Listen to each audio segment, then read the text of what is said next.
Special अधिकारच आहेत. म्हणजे आम्हाला जास्त लोक नको आहेत, आमची वेवलेन जुळणारे आमचे दोघं असले की आम्हाला बस. तर हा स्पेशल प्रिव्हिलेज आहे, कारण पब्लिक लिमिटेडला कमीत कमी 7 लोक लागतात. नंतर allotment before minimum subscription. It can Cummins allotment before the minimum subscription is सबस्क्राईब्ड or paid.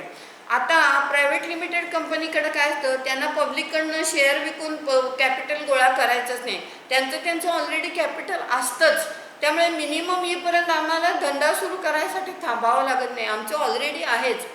तर त्यामुळं त्यांना बिझनेस पण लगेच स्टार्ट करता येतो. पब्लिक लिमिटेड कंपनीनं काय असतं, एकदा इनकॉर्पोरेशन झाली की शेअर्स विक्रीला काढायचे, मग मिनिमम गोळा झाले की परत रजिस्ट्रारकडे ॲप्लिकेशन द्यायचं, मग ते दुसरं एक सर्टिफिकेट देतात कमेन्समेंट ऑफ बिझनेसचं. म्हणजे आता मिनिमम जमले तुम्ही स्टार्ट करू शकता. प्रायव्हेट लिमिटेडला हा प्रश्न नाही. एक तर ते पब्लिककडनं शेअर्स विकतच नाही, त्यांच्याकडं ऑलरेडी कॅपिटल असतं. त्यामुळे they can start or commence business immediately. Then kinds of shares. It may issue share capital of such a kind in such a form and with such voting right as it may think. म्हणजे पूर्ण स्वातंत्र्य आहे त्यांना, हे shares पाहिजेत इतकेच पाहिजे असं काही त्यांना बंधन नाही. आणि कमेन्समेंट ऑफ बिझनेस सुद्धा इनकॉर्पोरेशन झालं की ते लगेच सुरू करतात, कारण त्यांच्याकडे मिनिमम भांडवल असतंच already. Index of members. Need not keep an index of. Index म्हणजे आपण सगळं अनुक्रमणिकेनुसार सगळं लिस्ट असते ना आपल्याकडं इंडेक्स. तर प्रायव्हेट लिमिटेड कंपनीला गरजच नाही इंडेक्स ठेवण्याची. नंतर statutory meeting and report. It need not hold statutory meeting. आता स्टॅट्युटरी मीटिंग म्हणजे काय सांगते तुम्हाला.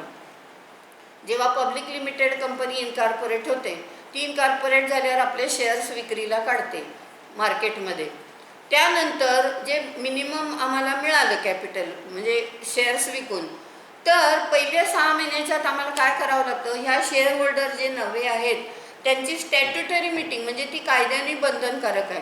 ती पब्लिक लिमिटेडला का करावी लागते पहिली मीटिंग, तर ह्या शेअर होल्डरनं कळलं पाहिजे की आम्ही हे जे पैसे गुंतवलेत ते कशासाठी खर्च होणार आहेत, कशा पद्धतीनं होणार आहेत, कंपनीच्या ऑब्जेक्टसाठीच होणार आहेत ना, हा कंट्रोल पाहिजे शेअर होल्डरना. म्हणजे फक्त स्टार्टिंगला पूर्ण कंपनीच्या लाईफटाईममध्ये एकदा स्टॅट्युटरी मीटिंग भरवली जाते. तर असं भरवण्याचं कारणच नाही, कारण प्रायव्हेट कंपनीने पब्लिककडनं घेतलेलेच नाही आहेत पैसे, त्यामुळे त्यांना स्टॅट्युटरी मीटिंग बोलवायचंच कारण नाही.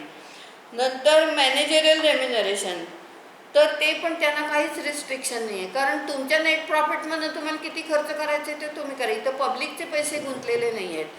पब्लिक लिमिटेड कंपनीत काय असतं, आम्ही शेअर्स घेतलेत, आम्हाला डिव्हिडंड मिळायला पाहिजे ना.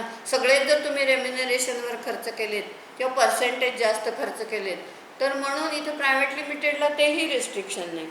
नंतर number of members. It requires minimum 2 members. त्यामुळे 2 माणसात आपण company you can start the private limited company. Rule regarding directors. In case of private company the rules regarding directors are less stringent. म्हणजे कडक कमी असतात. पण पब्लिक लिमिटेड कंपनीला डायरेक्टर्सच्या बाबतीत जास्त स्ट्रिंजंट रूल्स आहेत. का, तर पब्लिकचे पैसे गुंतलेले असतात ना, ते सेफ राहायला पाहिजेत. प्रायव्हेटमध्ये काय त्यांचेच पैसे असतात, त्यामुळे त्यांना फार स्ट्रिंजंट रूल्स देण्याची काही आवश्यकता नाही. So these are the some privileges of the private company. And when private company becomes public corporation. म्हणजे जर प्रायव्हेट कंपनीनी जर मेंबर्स कमी झाले, म्हणजे 2पेक्षा कमी झाले किंवा त्यांनी काही डिफॉल्ट केला, तर ॲटोमॅटिक ती पब्लिक लिमिटेड कंपनी म्हणून ट्रीट केली जाते. आणि काही वेळा बाय ऑपरेशन ऑफ लॉ. म्हणजे जर wear not less than 25% of its paid up share capital held by 1 or more bodies corporate आणि 1 crore जर ती कमी असेल, तर त्यावेळी automatic bye operation of the law the private company becomes the public company. तर आता आपलं काय झालं आहे, तर आणि काही वेळा कन्व्हर्शन बाय चॉईस. म्हणजे काही वेळा आम्हाला प्रायव्हेट लिमिटेड कंपनी पब्लिक लिमिटेडमध्ये कन्व्हर्ट करायची.